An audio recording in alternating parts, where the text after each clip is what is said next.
Hi, this is Brandon with Chameleon Outdoors, and doing a review on what I have hopefully determined to be the best video tripod head under $200 that's out there on the market today. Obviously, I couldn't test everything, but I've been in the hunt for trying to replace my Manfrotto BeFree tripod and video head setup. They're great in that they're super lightweight.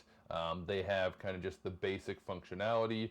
I do a lot of hunting in the outdoors, and so I film a lot of that, and for me it packs up really nicely, easier to tote around in the mountains. But I need something that's just a little bit more robust, a little bit higher quality, that gives me a little bit more functionality. So I was trying to do some research on different video heads, and just was really hard to find a good comparison with some different video heads that are out there. So what I did is I just went to Amazon. I ordered, you can see I've got these 5 here that all have more or less the same functionality. They're going to have the ability to lock and unlock your tilt and pan.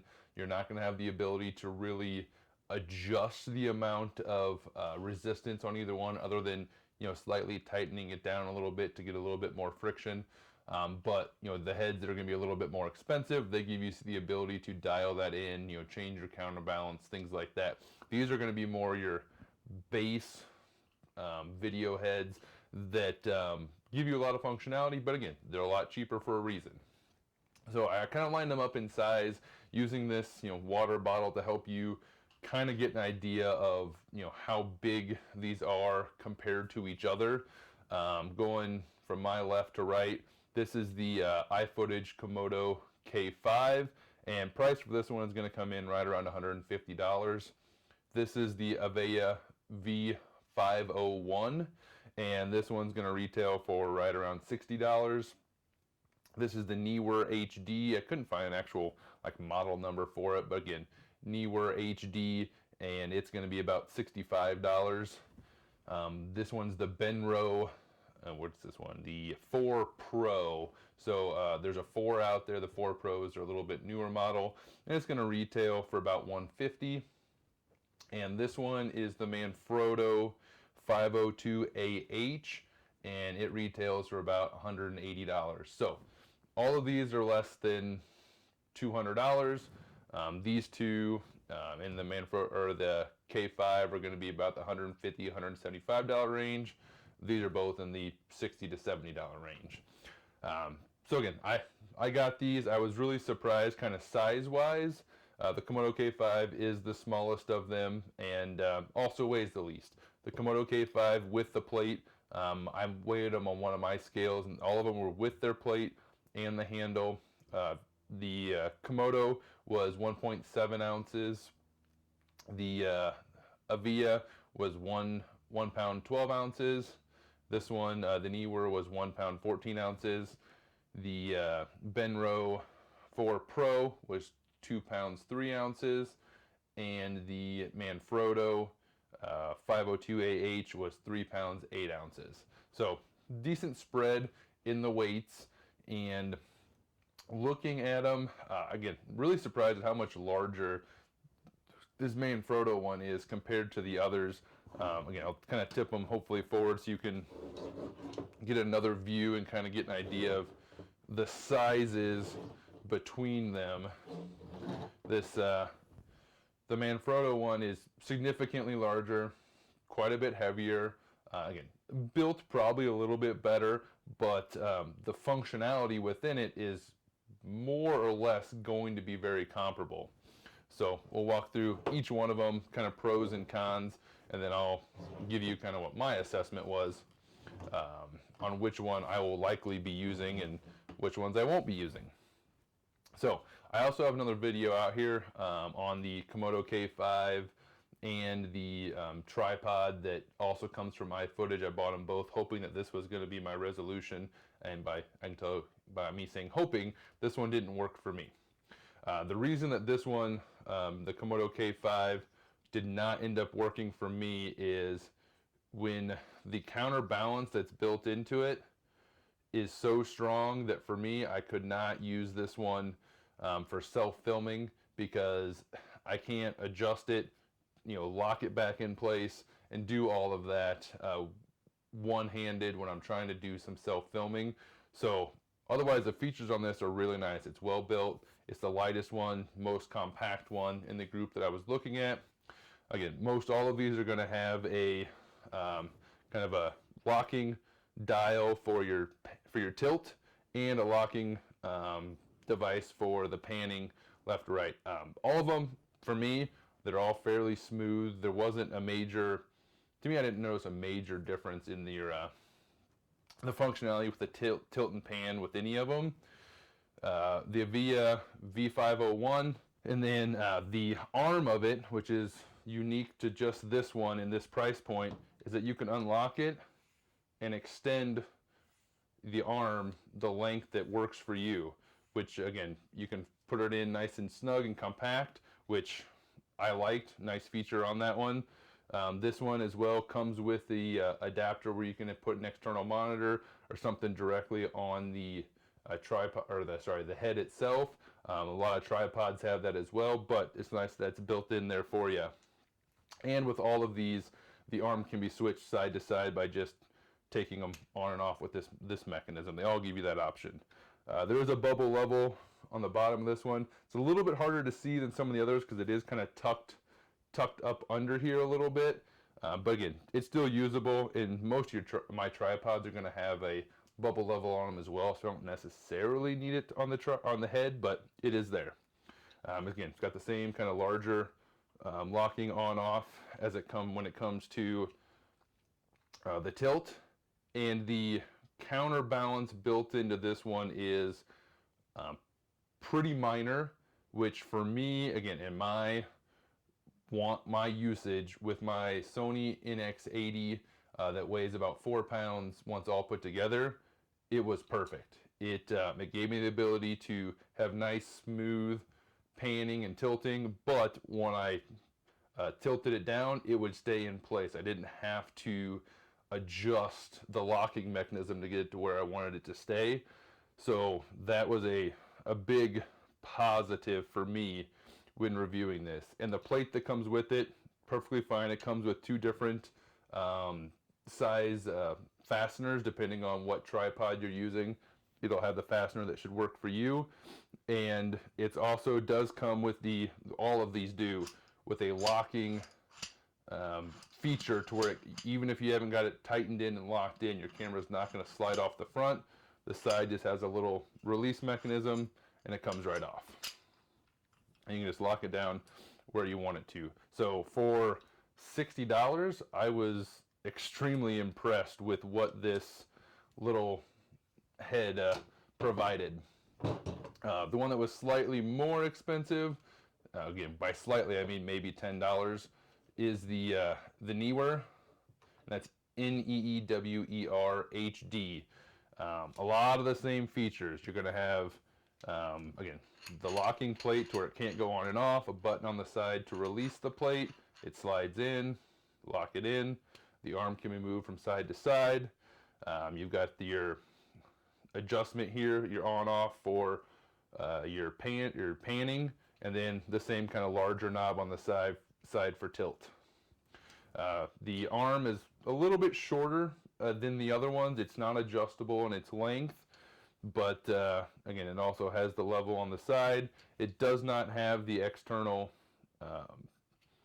accessory attachment where you couldn't put a monitor directly to the head, but again, most of the tripods are going to have that on them if you get some of the higher end tripods.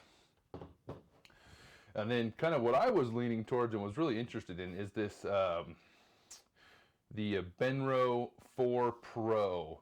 Size-wise, again, still about extremely comparable to the other kind of cheaper items that I had found. The nice thing with this one, it also has the accessory option on both sides. So depending on where you want to put your accessory, it'll fit on either side. Your tilt and pan knobs are on the side. You just, same thing as you had with all the other ones.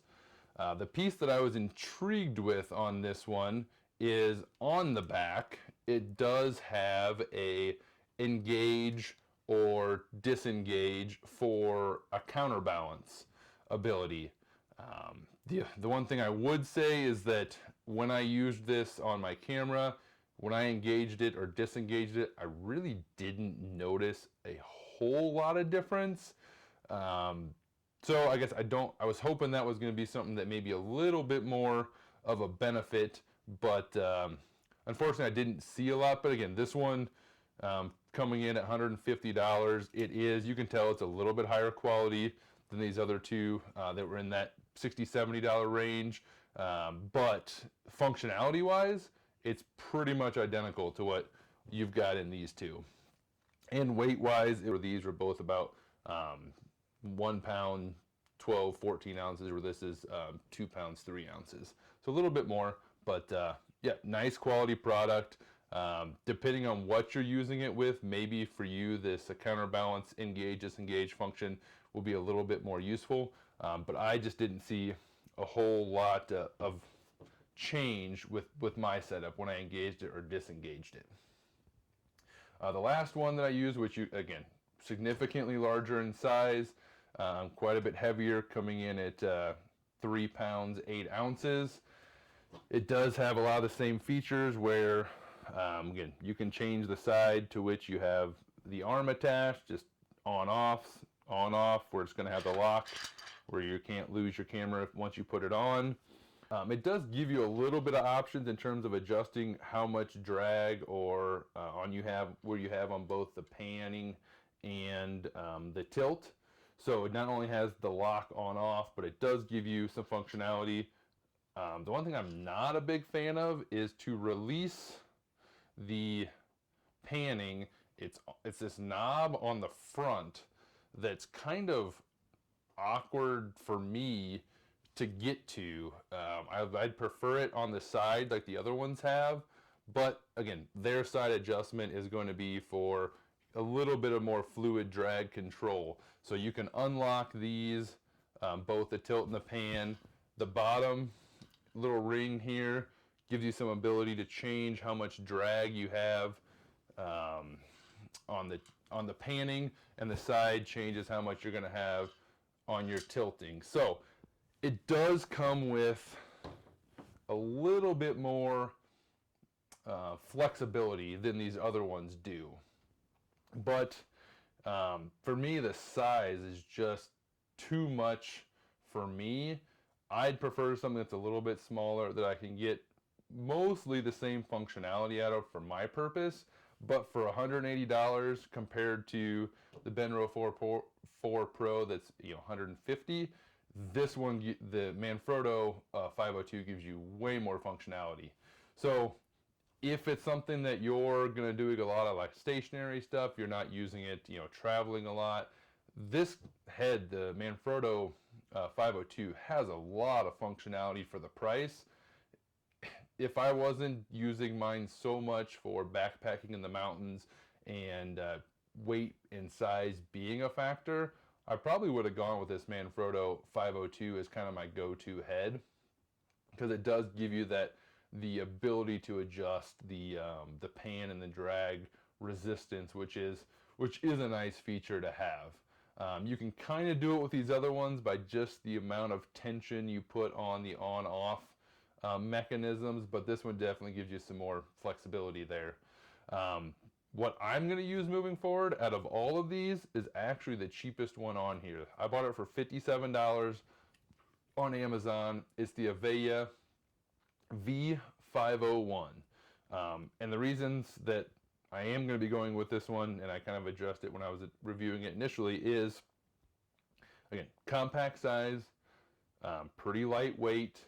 I like the ability to adjust the arm on it, the length. So depending on what I'm doing, I can just open it up, make it longer, shorter, depending on what my purpose is, and I can lock it down when I'm traveling and have it a little bit more compact. I mean, some of these have a pretty long arm on them, which can get in the way of things, but yeah, I like having that. It's a little bit larger on the grip. It's a nice rubber grip, which is textured, and just the features for when I set it up with my camera on the tripod, for the price, the size, the weight, everything, for me, this is the one that's going to work. This is the one I'm going to be taking up in the mountains when I'm hiking around. I want to do some filming, or if I'm hunting and I want to film either myself or other hunting buddies out there. So I couldn't find any really good reviews on a number of different tripods. So the fluid heads.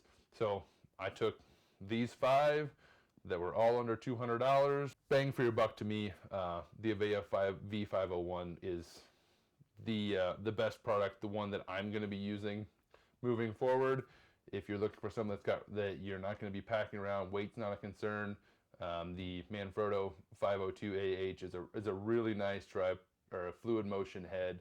It's Manfrotto. It's got high quality products, and it does give you some more functionality with a little bit of the adjustment on the tension on the drag for your tilt and pan. So hopefully that's helpful. I mean, size-wise, I always find it hard when you watch some reviews to see how big things actually are. So hopefully this bottle helps you kind of see what size you're looking at. If you have any questions on any specific fluid motion head, you're welcome to leave a comment below, and I will try to respond as quickly as I can.